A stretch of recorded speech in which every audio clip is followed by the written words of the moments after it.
Oh hey, what's this? Small Soldiers War for the Nekron? Oh yo, are they making a sequel to Small Soldiers? Bro, I loved that movie as a kid. Oh, this actually looks so sick. Look at these designs. Holy, oh, this looks so cool. I am so ready for whatever this is. Is this a trailer for a movie? It says it's made in Unreal 5. Is it a game? Who even made this? Comadron Studios? Never heard of them. Let's see what they've done. Okay, apparently they're a game studio, so maybe this is a video game? Oh no. Oh no! Oh no!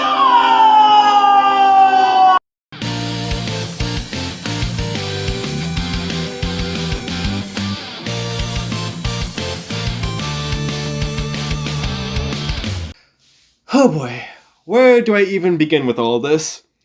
You may have seen this trailer, proof of concept, pop up in your feed, and it's been blowing the fuck up. For a good reason.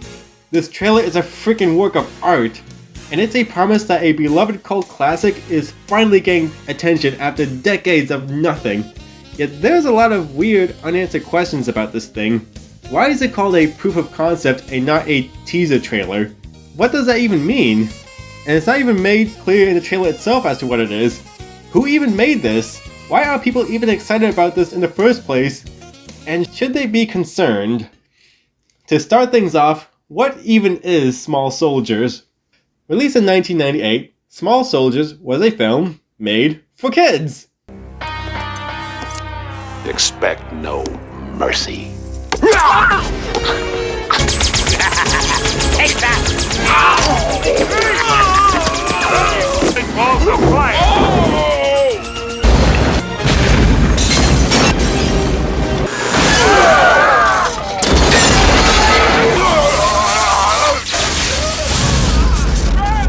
Let's do something fun.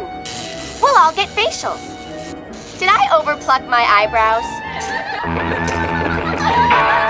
Are you scared? We're all scared.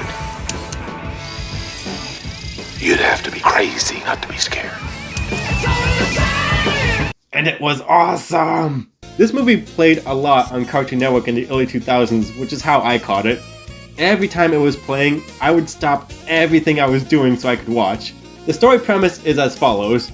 A tech company, which used to specialize in military technology, has found a bit of lack of work now that we're in an era of peace. Or as peaceful as things could be in the 90s. So, in order to keep the profits up, they need to pivot to new markets. And just like how a gambling company bought up Sega so that people would forget that they make money off of people suffering, this company decides to pivot into toys and use some of their technologies to create the next hit product. Hey, wait a minute. Hold on. Wait, hold on. Can they really do that? Do what? The thing where he punches his way out of the box. No. What if these toys actually could talk? What if they could walk? What if they could actually kick ass? I'm talking about toys that are so smart when kids play with them, they play back. Toys, in short, gentlemen, that actually do what they do in the commercials. And the story they come up with the toys themselves is that it's a battle between the Commando Elites, who are the appointed good guys due to their accurate depiction of the noble US military. These negotiations are over! As they hunt down the bad guys, the monstrous Gorgonites. Now, these guys are soldiers, right? And what do soldiers need? Enemies, sir. Enemies. See, these hideous, ugly freaks. These guys are the enemy, and our guys have to seek them out and vaporize them. But as it turns out, the Gorgonites aren't evil at all. In fact, they don't even want to fight. They just want to chill and return to their homeworld of Gorgon. But the Commando Elites are so blind in their hatred and xenophobia of the Gorgonites, just for being different, it causes them to go on a bloody warpath to destroy the Gorgonites by any means necessary. Let the first shot be fired! Search out the Gorgonites and frag them all! Yeah! And a young boy named Alan, his family, hell, even his neighbors, are all caught in the crossfire. This movie has a lot going on in it. Don't hate me because I'm beautiful.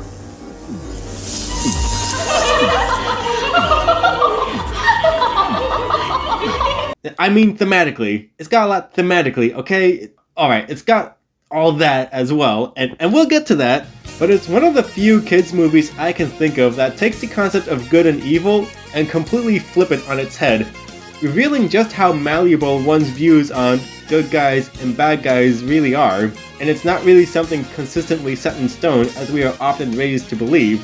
The Commando elites not only work as intimidating antagonists, but can also be symbolically interpreted to represent many different possible ideas. They could represent bigotry, blind nationalism. You are the best of the few and the proud. So ask not what your country can do for you, only regret that you have but one life to live. Hell, the fact that their very creation is a result of capitalistic greed can be a statement in and of itself. It can be enjoyed as a fun action movie on its surface, but it can also be enjoyed at an intellectual level, as it has a lot of witty commentary about the world around us. Commentary that's still painfully relevant today. Pretty soon everything in the world is going to be owned by one giant corporation. And yes, it's edgy as fuck. If you can't accessorize, pulverize. You've been a bad boy, and now you must be punished. Yeah! It plays out like your cracked out uncle got a hold of the script for Toy Story. Just met your match. Oh yeah? Surrender or die!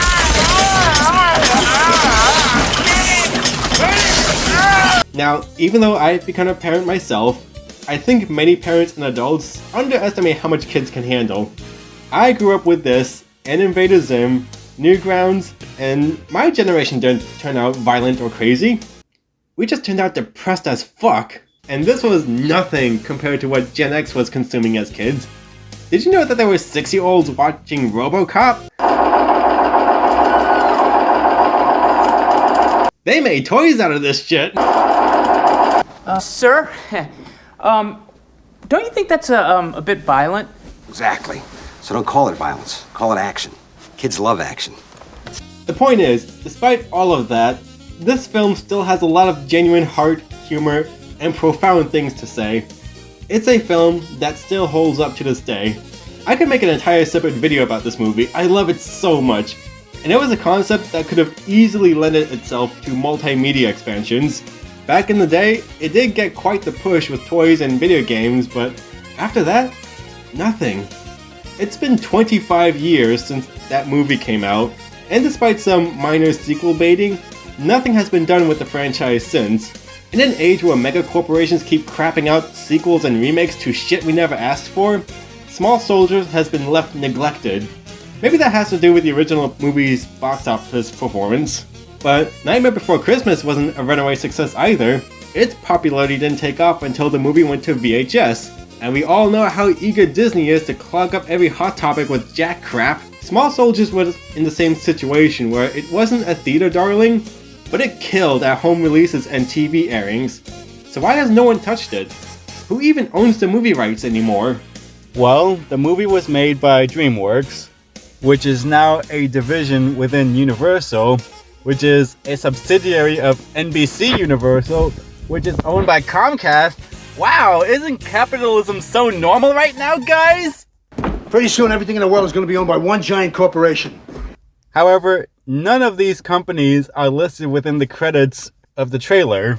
Normally there's a little blurb at the bottom disclaiming that such and such is owned by so-and-so, but none of that's here, so what even is this? So now you have an idea why this short film blew up.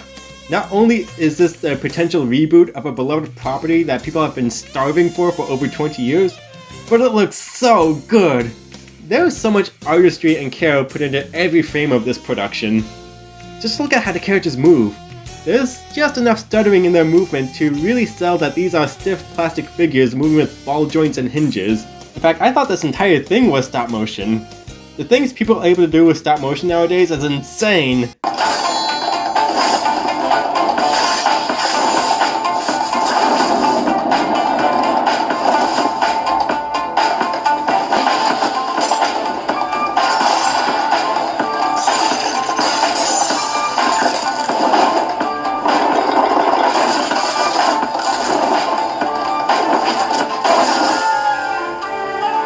excuse me, I need to go watch Hidari again. But no, this was entirely CGI, which is still massively impressive. If this trailer existed completely in a vacuum, or if you saw it having no idea what Small Soldiers even was, then this trailer still holds up as a self-contained short film. But if you're a fan of the original movie, then this is even more exciting because this isn't just a lazy retread. There is so much respect, love, and reverence for the source material on display here, showing that the creative team understand and respect the original themes of the movie. Yet the things they do to change are tasteful and done so as a means to give this old concept a modern facelift. Instead of commandos, you got space elites. The commandos were definitely rooted in that late 90s edgy art style, while the new space elites feel more contemporary, being a mashup of Overwatch and Fortnite dressed up in Warhammer 40k cosplay. Instead of Gorgonites, you now have the Necronites, who look like they're ripped straight out of Diablo. But all these designs are still so unique and striking. I especially love this winged guy who has these wing sections turned off to turn these little minions that do a cute little Power Rangers pose. I love it! And yet the core of the story, the heart of the original movie, is still there. There are still very clear themes of inner and outer monstrosity on display here. Despite the Necronites outnumbering Rey, their leader chooses not to fight. Instead, he prioritizes their safety by escaping. In fact, it's clear that the leader doesn't even want to fight, yet Rey, blinded by hatred, wants to do nothing but escalate the conflict, just like in the original film. And all of this is portrayed without words and yet reads clear as crystal. Look at this, so much storytelling and characterization is being expressed through nothing but subtle body language. Fucking art! And yet there's still more overt references to the original, such as some of the elites looking like faithful reimaginings of the old commando members. But they're still injecting new ideas, such as this cloaked ninja dude who has a sword that turns into a fucking rifle. Just take all my money! No, not this soon! Not this soon! This is how you do a reboot. You keep the soul and premise of the original, but then reimagine and add new elements around that premise to make the whole thing feel new and fresh again. As if you're discovering this world and its characters for the first time, just like you did 20 years ago. This isn't a soulless cash grab trying to prey on people's nostalgia. This is a piece of art made by fans who are also artists. And who exactly are these visionaries? Well, if we look at the credits of the film, it appears that the bulk of the actual storytelling is being done by these two, Julian and Xavier Urieta. By cross-referencing their names on LinkedIn, we discover that Julian and Xavier are a pair of brothers who have years of professional animation work under their belt. Julian even had a brief stint with Marvel Studios at one point. In fact, Julian has been very active on the Small Soldiers Instagram account, responding to people and answering questions. It was him who first confirmed that this is indeed going to be a movie, not a video game. According to Julian's post on LinkedIn, he designed the characters and he worked with his brother on the storyboards, lighting, and all of the animation work. Meanwhile, Comadron's in-house staff provided them with all the models as well as mapping out the environment. In short, you could say that Comadron's people brought the instruments, and it was Urieta's who wrote the song and sang the actual music. Well, not literally the music, because the actual sound design was done by these two dudes. Nick Tios, or Zios, or no matter how you pronounce it, it's one of the most badass sounding last names ever. He did the music. So that sick ass guitar riff we hear,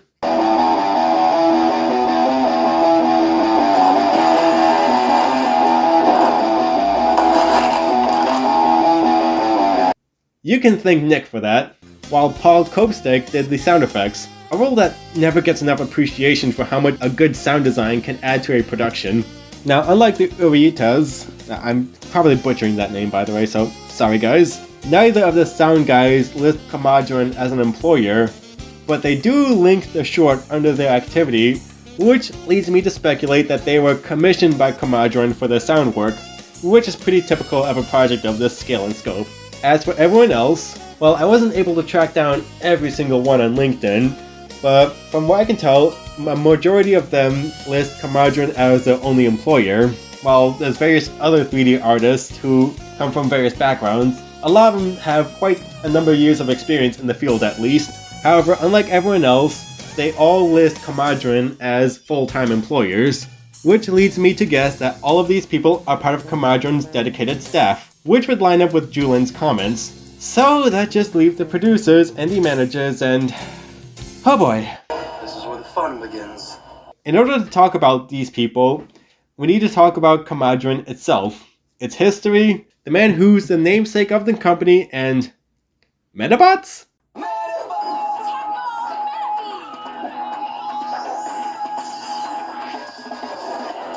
Metabot was a Pokemon knockoff franchise that first started in 1998, but when it was taken over to the West in the early 2000s, it was translated into Metabot, and with it came a 3-season anime, along with a crap ton of toys, games, cards, and then nothing. Oh sure, in Japan it kept going strong, but in the West there was so little Metabot content coming out that in Europe, they forgot to renew their trademark.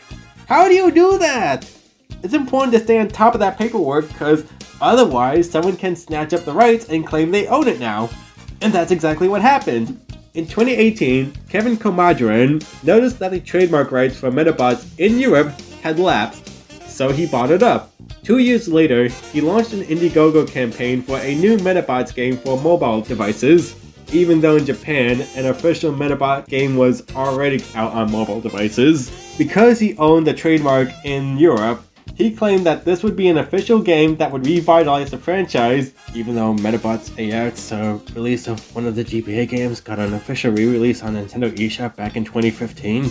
Kevin, you can't claim a franchise is dormant until it's been at least 10 years. Take it from an F-Zero and Kid Icarus fan. Also, to make a claim in the first place requires an almost willing ignorance on how trademarks work. To oversimplify a needlessly complex legal concept, trademarks and copyright aren't actually the same thing.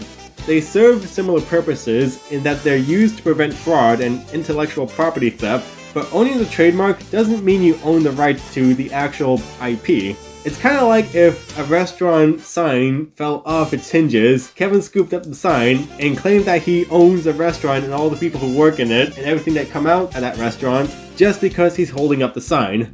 Anyways, no one backed the Indiegogo project because it looks scummy as fuck due to the overabundance of non-modified Unity store assets. So fast forward to 2023, when the Small Soldiers teaser were like, oh wait, no more had happened! In 2021, Comadron's Metabots re-emerged on Twitter, but not as a mobile game, but as a crypto-powered NFT game. They're releasing their own cryptocurrency, Metacoin, which will be used to buy robot parts, which are a staple of the gameplay in the Metabots franchise, and the robot parts doubled as NFTs.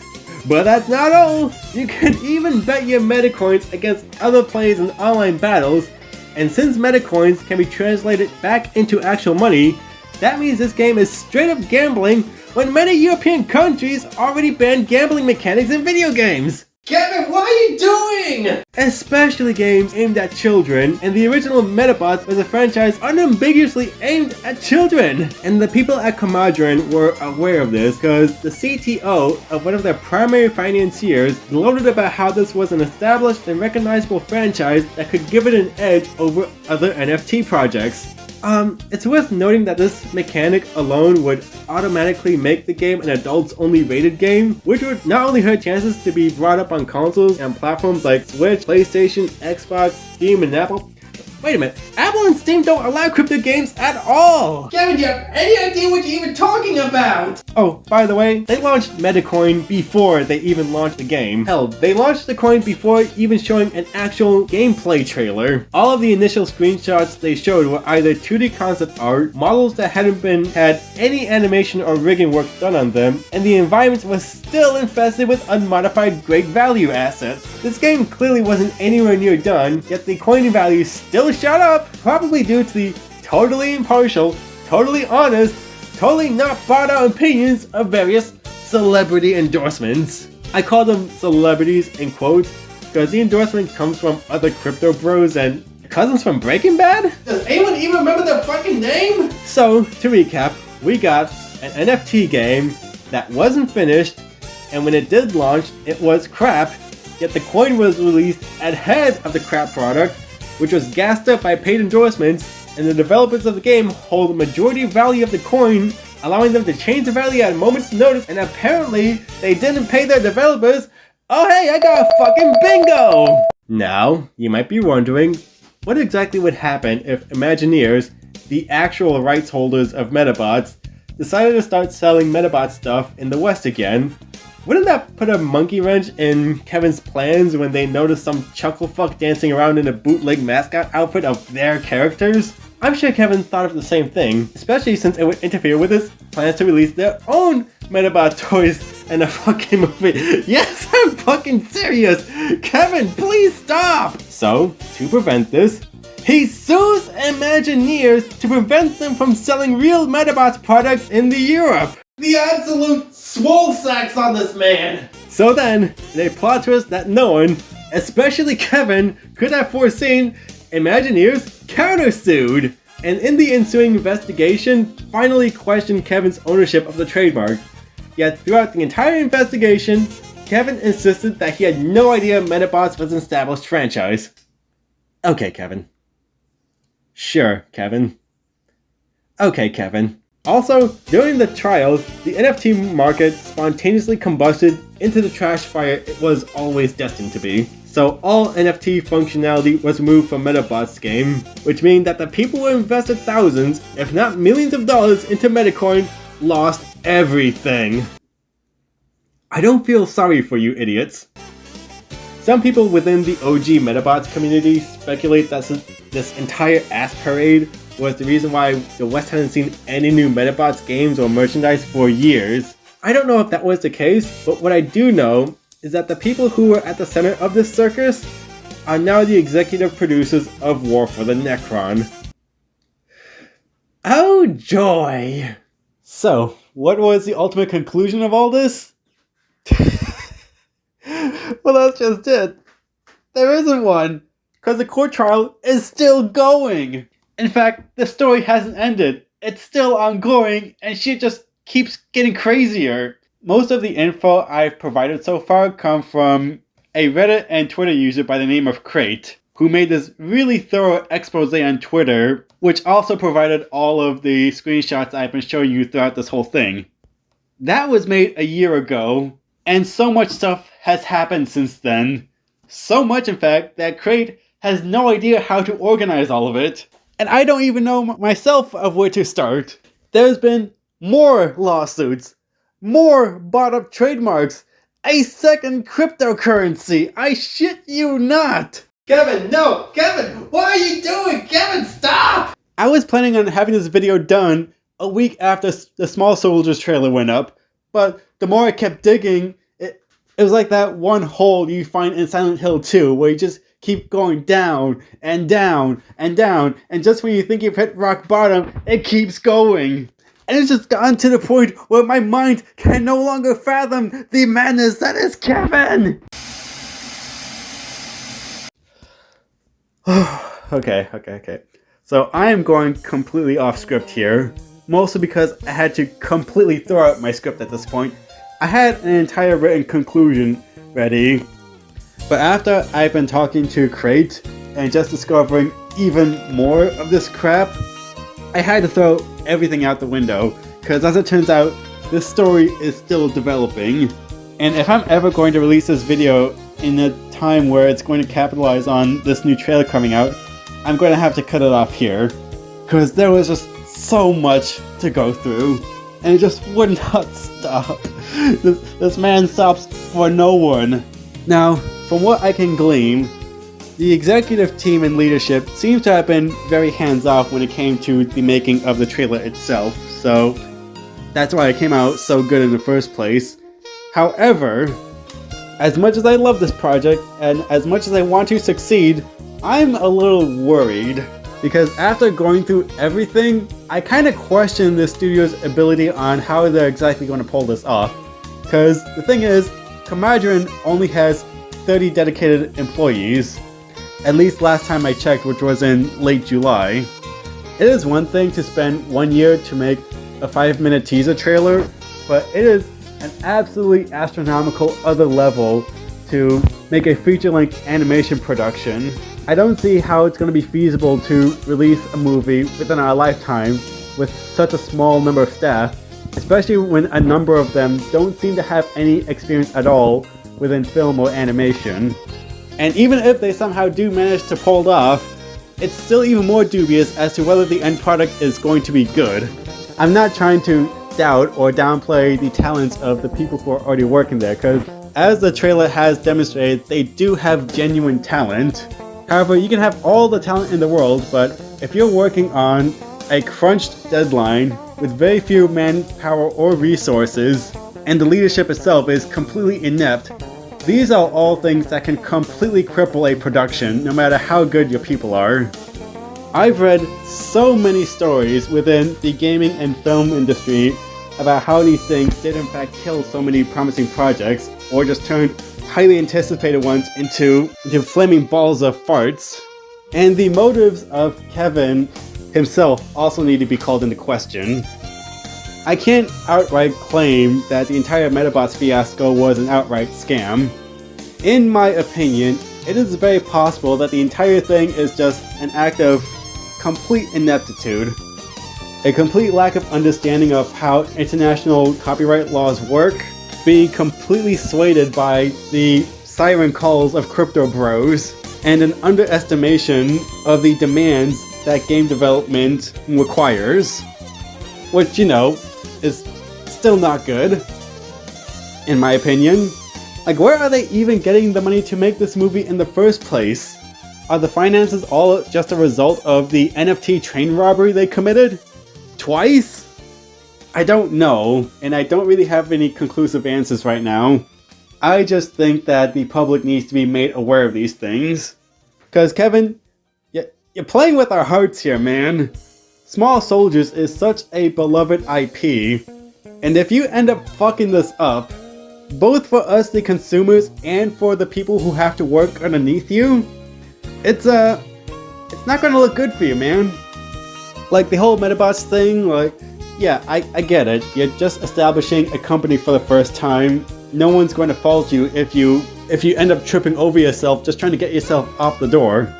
Or out the door. Off the door? Like, what does that even mean? But if this ends up folding as well, or end up turning crap, we can't really give you that benefit of the doubt anymore. The public's ability to maintain hype about this project, as well as their trust in your studio, it falls entirely on you, your behavior, and your responses. So Kevin, as well as the entire leadership of Comadron, I have 3 questions that I want to pose to you. Because I've been here taking the piss out of you guys for about however long this video is going to be, but it wouldn't be fair for me to not give you the opportunity to lend your side of the story. So, I have 3 questions that I want to ask Kevin and the Comadron leadership. 1. Do you own the rights or have the permission by the rights holders to make this movie? 2. What exactly is your plan to make this a feature-length film, and how are you going to do it? And 3. What measures are you taking so that you do not make the same mistakes that happened with the Metabots? Just be honest and straightforward with the answers, and please don't try to bullshit us, because we will sniff it out. It's okay to admit that you guys done goofed and didn't understand the legality of anything you were doing. But you owe it to your audience and your possible investors about an explanation on exactly what the hell happened with that whole thing. And look, we all make mistakes. And when you're starting a company for the first time, you're bound to fuck up a lot until you get things right. I want Small Soldiers to be a turning point for you and your company. But if people start asking about Metabots, just be upfront with them, be honest, and own up to the fact that it was a mistake. No one's going to fault you for making a couple of screw-ups as long as you demonstrated that you learned from them. Whatever you do not treat this like the way Tommy Tallarico did. Remember Tommy Tallarico? Nobody likes Tommy anymore. So that's a thing. Look, you know, if you're into games with blood and violence and sexual content and kids in sexual compromising positions and rape on the Nintendo, if that's what you want, then buy a Switch. Wait a second, Tommy. You can't just say things like that. Hey, let's face it, Pat. You know damn well, both me and you, if we had the opportunity to get a lap dance from The Little Mermaid, we'd be all over it. True or false? False! What? False! It's false! What type of garbage human being, what sort of sack of shit would agree with that? I didn't say those things. I didn't say them. It was Tommy.